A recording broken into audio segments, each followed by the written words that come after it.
Olá, meu nome é Júlio César, esse é o quadro Tarja Preta e vou estar conversando com vocês agora sobre saúde da mulher. Porque a mulher tem que cuidar muito bem da sua saúde e são várias nuances que tem no seu tratamento, inclusive também na saúde emocional. Mas qual que é a resposta da parte emocional da mulher frente a questões da saúde? Estamos lembrando no Outubro Rosa, né?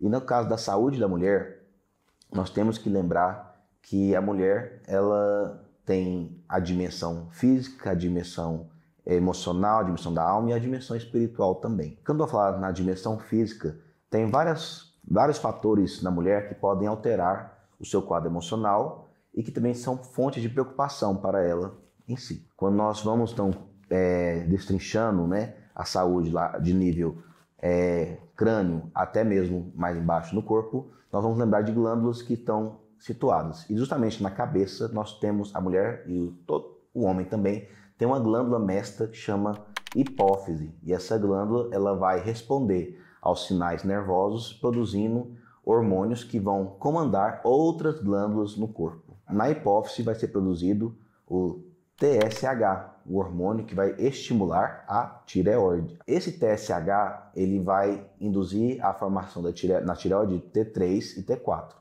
Se por algum motivo a hipófise não produzir TSH de maneira suficiente, a tireoide vai ficar pouco responsiva e vai haver um quadro de hipotireoidismo. Normalmente, o hipertireoidismo está associado a um quadro de padrão de comportamento mais ansioso, mais irritativo, pessoas com mais chance de ter pânico, mais ansiedade. E o hipotireoidismo normalmente pode vir com ansiedade? Pode vir com ansiedade. O ser humano é muito mais complexo, não dá pra gente pegar e só dividir em cores primárias.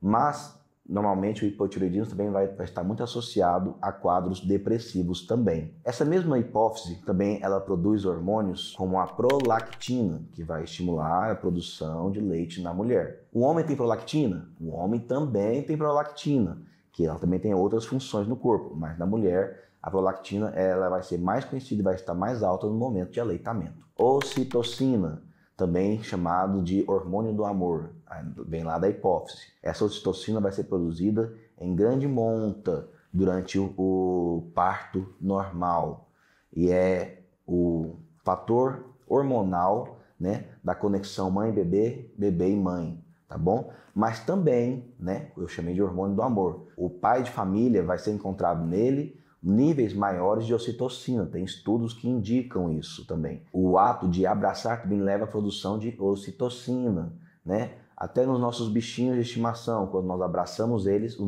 níveis de ocitocina aumentam e aí criam um maior afeto. Na mulher também vai haver maior produção de ocitocina no momento do aleitamento. No momento do aleitamento, com o estímulo da boca do bebê na auréola do seio, vai haver essa produção de ocitocina para que haja uma contração e liberação de leite para o bebê. E essa ocitocina vai estar ali presente. Pode ser até que a mulher sinta mais cólica, porque a ocitocina provoca contração uterina. Ela sinta mais cólica no pós-parto, no momento do aleitamento. Isso é algo muito bem pensado, porque a ocitocina ela também é muito importante para o útero parar de sangrar, para a recuperação, para voltar ao tamanho natural dele. Então o momento do aleitamento, inclusive, é importante para a própria saúde da mulher nesse quesito também. Além da ocitocina, além do TSH, eu também quero lembrar do hormônio folículo estimulante e o hormônio luteinizante, FSH e LH. Esses nomes são derivados justamente da saúde da mulher, mas também o homem tem FSH e LH. O FSH no homem vai estimular a produção de espermatozoides e o LH vai estimular a produção de testosterona. O FSH na mulher vai fazer com que ela tenha a formação de folículos e o LH vai ser o hormônio luteinizante que vai estimular a produção de progesterona quando tem corpo lúteo. O FSH na mulher vai ser o principal responsável pelo início do ciclo e o LH depois pelo meio do ciclo e depois ele tem essa queda que é a ciclagem normal que a mulher vai apresentar. O FSH e o LH, basicamente, o FSH pode estar muito aumentado, por exemplo, quando a mulher está entrando em período de pré-menopausa e menopausa, porque a hipófise vai começar a gritar para os ovários produzirem estradiol, produzirem progesterona, né, com LH, e não vai ter essa resposta, tá bom? Porque vai tendo uma dessensibilização. Os ovários estão menos responsivos, estão surdos para a hipófise nesse aspecto. E esse FSH muito aumentado, por exemplo, no período pré-menopausa e na própria menopausa, ele vai ter respostas autonômicas, né? A mulher vai sentir fogachos, vai sentir calorão, vai ter maior irritabilidade, porque tem outros hormônios que estão em queda também. É justamente porque eu estou querendo chegar nesse ponto, porque nesse caso da mulher pré-menopausa que desenvolve um quadro de ansiedade ou depressão, ou até mesmo uma fibromialgia, alguma dessas questões, qual que é a medicação, qual que é a classe medicamentosa que vai ser mais usada já aproveitando um caráter secundário dessas medicações. São antidepressivos, são os duais, são como, por exemplo, a venlafaxina, a duloxetina, a própria desvenlafaxina, que vão aumentar muito serotonina e noradrenalina e aí vão ter uma resposta melhor, diminuindo esses fogachos, que causam uma irritabilidade muito intensa. E sim, detalhe, esse fogacho não é apenas sentido pela mulher, ele também pode ser medido. Há realmente um aumento da temperatura em certas regiões do corpo que provoca essa reação. É algo que é possível de medir também, de possível de ser visto. Essas medicações que eu estou falando, elas são muito usadas porque elas podem trazer uma melhora nesse aspecto. Mas em outras questões, no momento de menopausa, a mulher vai ter uma queda de hormônios como estradiol, mas ela tem quase que permanecendo constante a produção natural dela de testosterona, que é pouca comparada ao homem, mas é mais do que suficiente para manter o corpo da mulher no equilíbrio que ele planeja. E essa testosterona vai permanecer quase igual, mas o estradiol e a progesterona têm queda. O estradiol estava protegendo o coração dessa mulher. O estradiol provocava um ajuste autonômico nela que deixava a pressão dela ter uma pressão mais baixa do que a maior parte dos homens na mesma idade. Então é a pressão de 10/7, 11/7, algumas são mais baixas a pressão ainda. Mas agora, entrando nesse período de menopausa, a pressão dela sobe. Qual que é o problema da pressão dela subir? O problema é, se ela desenvolver um quadro emocional e for necessário prescrever medicações duais que eu citei, essas medicações elas aumentam também noradrenalina. Elas têm a tendência a aumentar a pressão. Se a pressão dela já está alta, vai subir mais ainda. Aquele corpo daquela mulher que nunca viu uma pressão de 15/8, 17/8, agora vai conhecer essa pressão em repouso. Então, nesse quadro, aí essas medicações precisam ser prescritas realmente em consultório. Precisa ser observada, às vezes ser acompanhado mesmo com um cardiologista. Se for extremamente necessária essa medicação, que ela esteja bem controlada com a pressão também. Essas medicações, que eu estou citando elas como muito benéficas, né, para um início de pré-menopausa, num quadro que some, né, depressão junto a tudo, a toda essa questão hormonal, também quero lembrar que essas medicações são prescritas até mesmo pelo ginecologista, pelo cardiologista, quando observam algum quadro de alteração emocional que vai ter vantagem com a medicação. Além do FSH e do LH, da prolactina, eu quero lembrar que, descendo então, vamos encontrar aquela glândula que eu falei, da glândula da tireoide, a mulher tem maior chance de desenvolver hipotireoidismo. E se ela tiver um outro parente que tem hipotireoidismo na família, ela, como descendente, tem maior chance de desenvolver essa tireoide funcionando de maneira insuficiente, de maneira que não vai suprir o corpo. Quando é detectado esse hipotireoidismo, é importante ser um diagnóstico realmente consultório. Hipotireoidismo não é somente pelo quadro emocional que eu falei. Pode ter outros quadros. E também de hipertireoidismo. Por exemplo, tem hipertireoidismo que é por nódulo tireotóxico. São nódulos hiperfuncionantes, que podem ser benignos, mas podem ser, inclusive, um início de quadro cancerígeno que precisa ser tratado com retirada da tireoide. E num quadro possível desse aí, que não é tão incomum como gostaríamos que fosse, a mulher vai ter uma ansiedade muito grande. É detectado geralmente na meia-idade, não é apenas em idosos, às vezes até mais jovens também vão apresentar.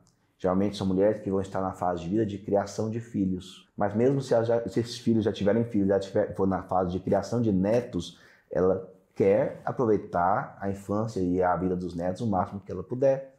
E ela vai ter um medo, né, naquilo. Mas principalmente nas mães, há um medo muito importante de vir a faltar para com os filhos. E é necessário que essa mulher que tem esse diagnóstico tenha acompanhamento, no mínimo, psicológico. O psicológico é o fundamental. O acompanhamento com o profissional psicólogo para conversar, para trabalhar esses medos, para dar nome, né, a esse quadro. Eu vi uma história muito interessante de uma paciente que ela deu nome para a doença dela, para que ela tivesse menos medo daquela doença. Então, quando você dá nome, pode melhorar um pouco isso. Mas o quadro de atendimento psicológico numa paciente que descobre alguma questão na tireoide e outras partes e outras funções do corpo também é muito importante para que até mesmo a aderência terapêutica melhore.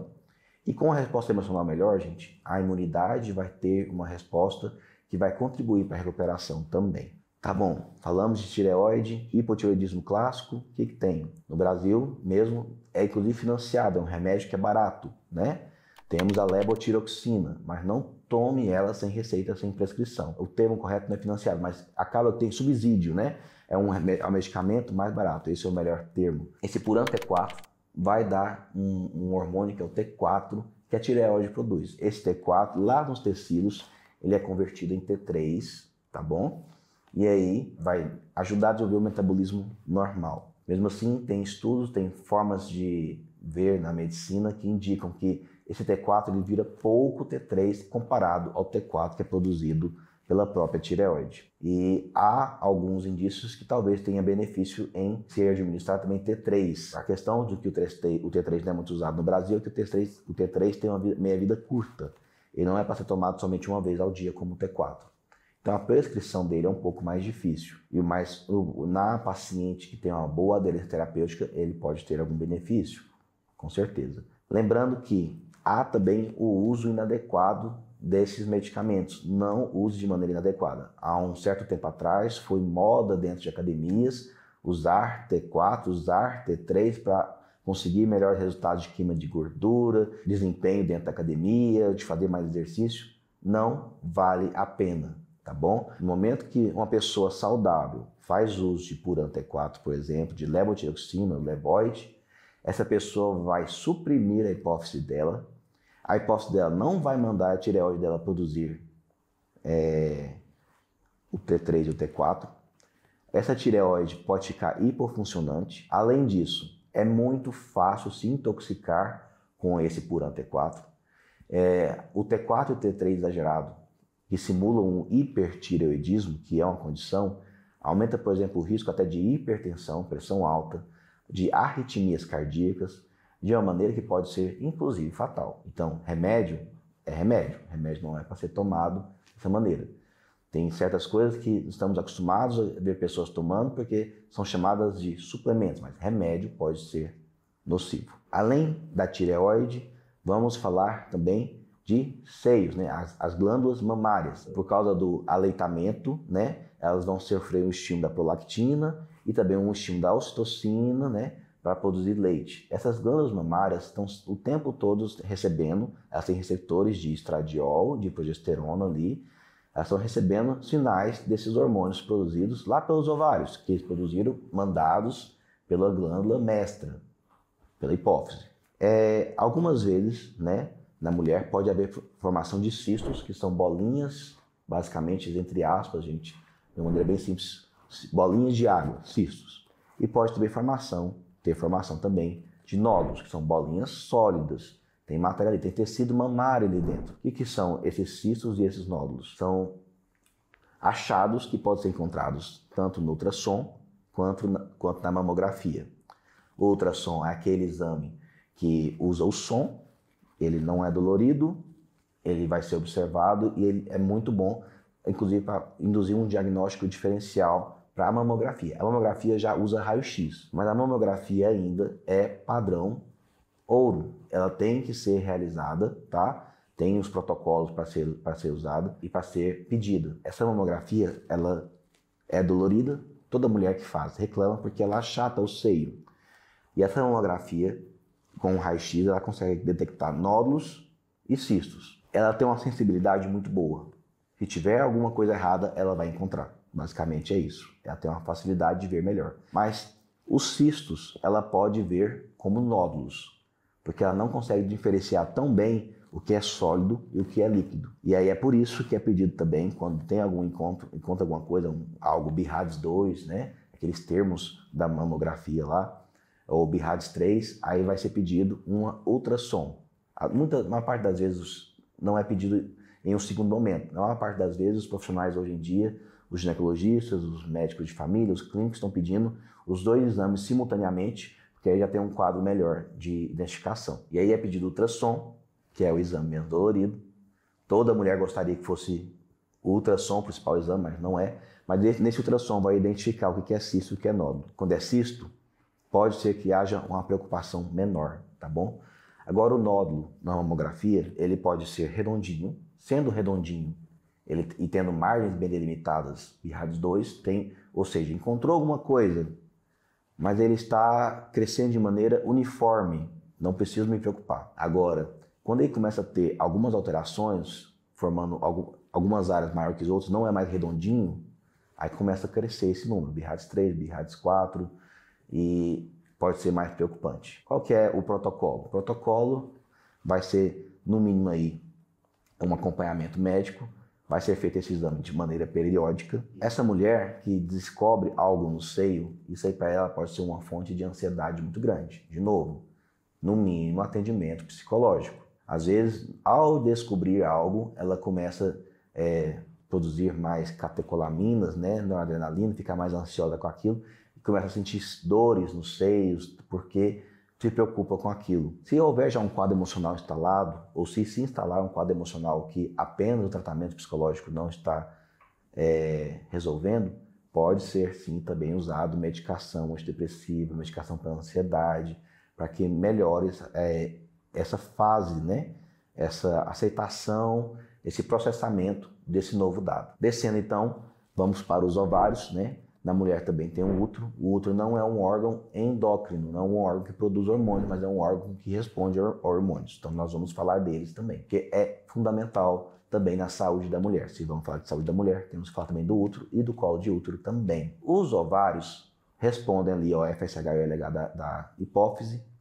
Eles também vão produzir bolinhas lá, folículos, que vão ser ovulados, alguns são liberados, outros não. Todo mês a mulher vai ter folículos que ela vai mandar para virarem ovócitos, né? Virarem óvulos, vamos dizer assim. Mas essa mulher, o número de folículos que ela tem já veio pré-definido desde o momento que ela estava dentro da barriga da mãe dela. E é um número limitado. Por isso que existe, de uma forma tão clássica, a menopausa, porque uma hora vai diminuindo esse número de folículos lá dentro do ovário. A mulher não faz como o homem fica produzindo a vida toda espermatozoides, porque são células como se fossem diferenciadas.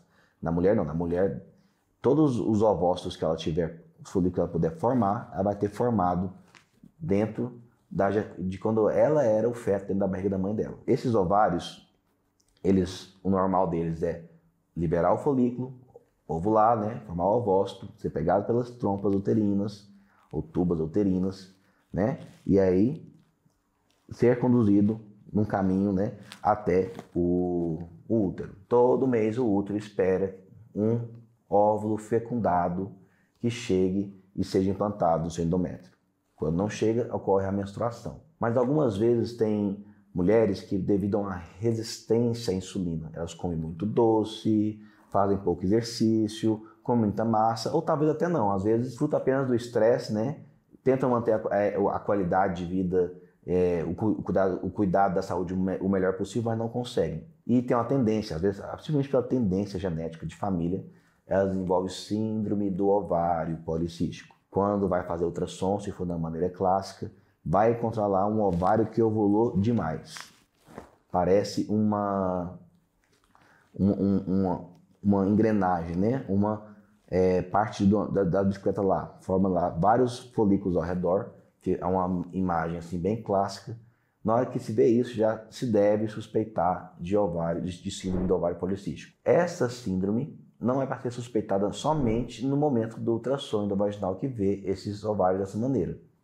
Tem outros critérios também. A mulher que tem essa síndrome de ovário policístico, ela vai produzir mais androgênios, tem mais pelos, né, pelo corpo, ficam extremamente incomodadas, vão fazer muitos tratamentos de beleza para tirar esses pelos, tem mais acne, mais espinha, incomoda muito, né, e vão ter uma resistência à insulina. E essa resistência à insulina, essa síndrome metabólica é o fator principal. A acne, os pelos são formas secundárias que chamam a atenção, que incomodam, Mas o que é mais importante é, nessa resistência à insulina, nessa síndrome metabólica, essa mulher tem uma maior chance de ter problemas circulatórios, problemas cardíacos e até mesmo, de um futuro momento, desenvolver um quadro de diabetes. Por que é importante falar sobre isso? Normalmente isso vai ser diagnosticado na adolescência e em jovens adultos. Aonde que a saúde emocional entra nisso? Essas jovens, elas vão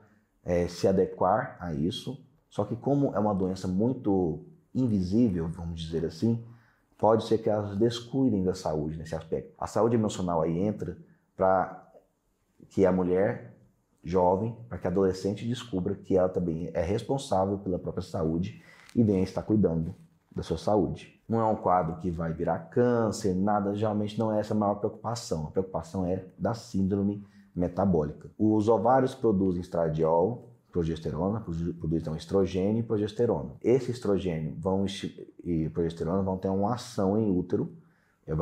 Quando eles começam a ser produzidos mais, o útero começa a crescer. Então a mulher já em idade adulta tem um útero de mais desenvolvido. Só que essa progesterona, por exemplo, ela sensibiliza as células musculares do útero. O útero é basicamente um grande órgão muscular. O estradiol pode fazer com que essas células se multipliquem. Se tiver uma grande multiplicação em um pequeno ponto, geralmente uma célula pega e se multiplica, formando em alguns pontos do útero os miomas, né? São bolinhas de carne dentro do útero. Se houver muitos miomas, essa mulher pode ter até mesmo a capacidade reprodutiva prejudicada, né?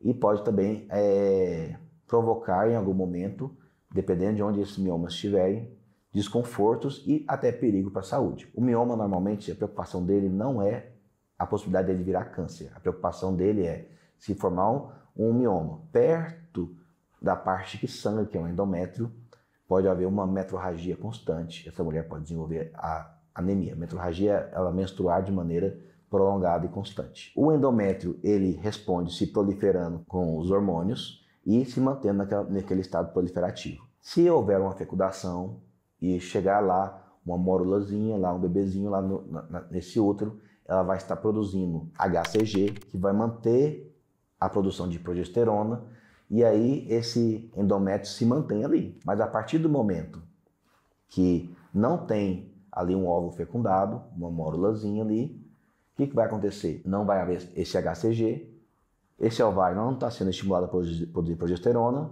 esse endométrio então vai descamar, e aí vem então a fase menstrual. O endométrio, com um quadro de estímulo constante de estradiol e progesterona, pode ser que aconteça de se proliferar muito, pode ser que aconteça de haver a formação de pólipos endometriais, que aí não é algo para ser desprezado, é algo importante. Normalmente os ginecologistas conseguem explicar de uma maneira que a mulher não vai abandonar o tratamento, e aí é feito todo um acompanhamento para buscar a melhor conduta possível, porque o pólipo endometrial não é algo tão simples, né, de ser tratado em algumas vezes. Além disso, no útero temos o colo uterino, né? Esse colo uterino é onde é infectado pelo vírus HPV. E dependendo dos subtipos desse vírus, há uma maior chance de formação de câncer de colo de útero. Esse HPV, ele vai ser diagnosticado em consultório ginecológico com um exame específico de prevenção. É importante que haja essa prevenção. Isso aí, hoje em dia, existe vacina para o HPV para diminuir o risco de câncer uterino, mas encontrando uma infecção por HPV, essa mulher ainda tem o desejo de engravidar, há procedimentos como a colonização, né, para tirar apenas um pedaço superficial desse colo uterino, para que essa mulher mantenha a capacidade fértil dela. Mas, de qualquer maneira, descobrir o HPV, vai ser necessário haver tratamento. Esse tratamento vai ser, sim, importante. E um acompanhamento médico de perto. Por quê? Porque é o risco do câncer de colo uterino. Na mulher, as doenças que estão escondidas e são perigosas são câncer de colo uterino e câncer de mama. São doenças que são muito escondidas e muito frequentes. O homem tem um órgão que tem um tecido muito semelhante ao tecido mamário da mulher, chama próstata. Também um homem faz o acompanhamento constante nesse órgão chamado próstata também. Então, Nesses quadros de saúde da mulher que ela pode apresentar, primeiro, a saúde emocional dela vai fazer com que ela cuide melhor de si mesma. E essa saúde emocional nós precisamos prestar atenção nela, porque a nossa sociedade é muito pragmática, é exigido uma alta produtividade de toda a sociedade, mas as mulheres são as que se sentem normalmente muito mais cobradas em relação a isso. Muitas mulheres vão se queixar de jornada dupla de trabalho, elas trabalham fora, elas chegam em casa e elas encontram muito mais trabalho em casa, muitas vezes. E essas mulheres, elas podem acabar nesse ritmo de estarem sobrecarregadas, né? Elas podem se descuidar da própria saúde. Não é para se descuidar da própria saúde. Sim, as mulheres conseguem fazer muito, né? Vão conseguir fazer jornadas duplas, triplas, quádruplas, conseguem fazer muito. Mas isso não quer dizer que são super-heroínas. Elas precisam de saúde, elas precisam cuidar da própria saúde. Elas não são de ferro. E é necessário que a saúde emocional trabalhe também esse autocuidado de uma maneira mais intensiva, não apenas em um mês do ano ser falado sobre isso, mas é uma maneira constante. Cada vez mais está sendo descoberto que há vários hábitos de vida que a nossa sociedade abandonou e está retornando para eles. O sedentarismo, a alimentação inadequada está prejudicando muito a saúde da população e nas mulheres também, porque é muito tentador, né? Comer somente algo simples assim, um salgado e voltar ao trabalho. É muito tentador pular a academia para conseguir adiantar algumas coisas em casa ou no trabalho também. É preciso que a mulher também entenda que ela tem que ter momentos no dia em que ela é prioridade. E essa prioridade vai ser de uma educação emocional constante também. Era isso que eu queria falar. No mês que vem vamos estar falando também sobre o Novembro Azul, porque também os homens também agem de maneira muito, muito irresponsável quanto à própria saúde muitas vezes também. Um abraço. Sigam o canal, curtam e compartilhem com mais psicólogos, com mais pessoas para acompanhar esse trabalho excelente na sua rádio. Gostou do vídeo? Aqui no Instituto Suassuna nós ajudamos você a alcançar seus objetivos com uma educação ativa e atuante. Oferecemos pós-graduações em psicologia, tanto online quanto presenciais. Saiba mais visitando o nosso site www.institutosuassuna.com e diga sim para o seu futuro.